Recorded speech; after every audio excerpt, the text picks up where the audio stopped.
Nabi Muhammad menunjukkan tata cara membaca tahiyat ini, yang tahiyat itu ada setidaknya 3 model. Yang pertama riwayat Ibnu Mas'ud, kemudian ada riwayat Aisyah radhiyallahu anha, kemudian ada riwayat, jika tidak salah ya, Aisyah, Ibnu Mas'ud, kemudian yang ketiga ada riwayat Ibnu Abbas. Nah, semuanya ini jika dipantau dari ilmu hadis, yang paling sahih sanadnya adalah riwayat Ibnu Mas'ud. Ya, yang paling tinggi derajat kesahihannya, kevalidannya, sahih.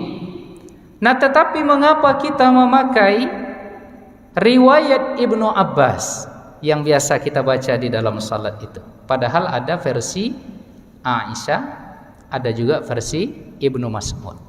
Nah, ini dikaji oleh para ulama.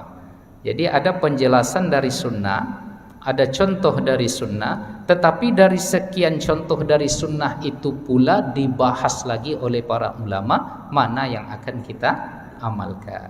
Nah, mengapa kita mengamalkan khususnya dalam mazhab Syafi'i mengamalkan riwayat Ibnu Abbas? Yang pertama, di dalam tahiyat yang Nabi ajarkan kepada Ibnu Abbas itu terdapat kalimat yang sejalan dengan apa yang ada di dalam Al-Qur'an.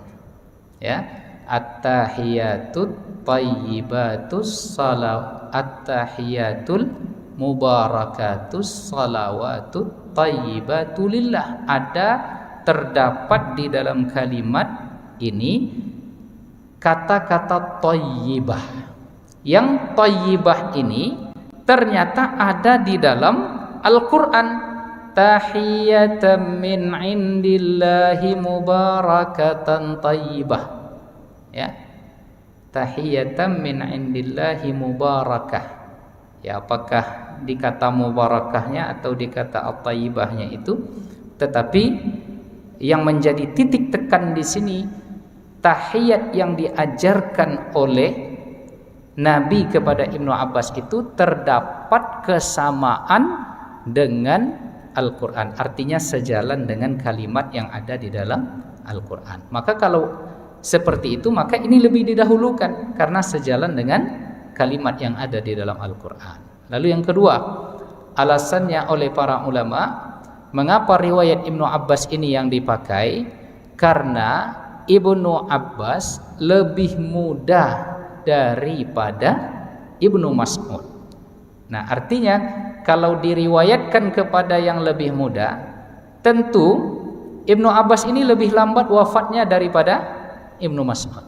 Maka artinya apa?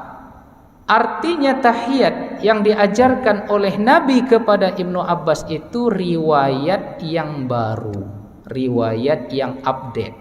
Jadi setelah diajarkan ke Aisyah, diajarkan kepada Ibnu Mas'ud, diajarkan kepada Ibnu Abbas. Yang paling muda di antara mereka adalah Ibnu Abbas. Berarti yang terakhir ya ini lebih update beritanya daripada sebelumnya. Maka diamalkanlah yang paling update, ya, yang paling terbaru. Nah, itu alasan para ulama. Kemudian yang ketiga, riwayat Ibnu Abbas ini jalur sanadnya Bapak Ibu sekalian itu semuanya adalah orang-orang Hijaz, Makkah, Madinah. Ya, artinya apa? Riwayat Ibnu Abbas ini jalur sanadnya orang-orang yang berasal dari Hijaz. Sedangkan riwayat Ibnu Mas'ud itu jalur sanadnya adalah jalur sanad Kufiyun, orang-orang Kufah, orang-orang Irak. Kira-kira antara Hijaz, Makkah, Madinah dengan Irak, mana yang lebih dekat kepada sumber syariat, kepada Nabi? Ya, orang-orangnya mana yang lebih dekat ke sumber syariat? Tentu yang hidup di Makkah dan di Madinah. Maka ini lebih didahulukan, ya, karena mereka adalah orang-orang Hijaz yang agaknya lebih mengetahui riwayat-riwayat itu lebih valid karena dekat dengan sumber syariat, yaitu Rasulullah sallallahu alaihi wasallam. Nah, lalu yang terakhir, Mengapa kita mengamalkan tahiyat riwayat Ibnu Abbas? Karena Ibnu Abbas ini menegaskan, mengatakan Nabi Muhammad itu mengajarkan aku tahiyat ini seperti ia mengajarkan surat yang ada di dalam Al-Quran. Nah, jadi ada penegasan seperti itu. Jadi artinya Rasulullah amat sangat perhatian dengan teks yang ia ajarkan kepada Ibnu Abbas, karena Ibnu Abbas menginformasikan bahwa Nabi Muhammad mengajarkannya sebagaimana mengajarkan ayat atau surat yang ada di dalam Al-Quran. Inilah alasan Bapak Ibu yang dimuliakan oleh Allah, mengapa kita mengamalkan tahiyat yang seperti biasa kita baca di dalam salat itu.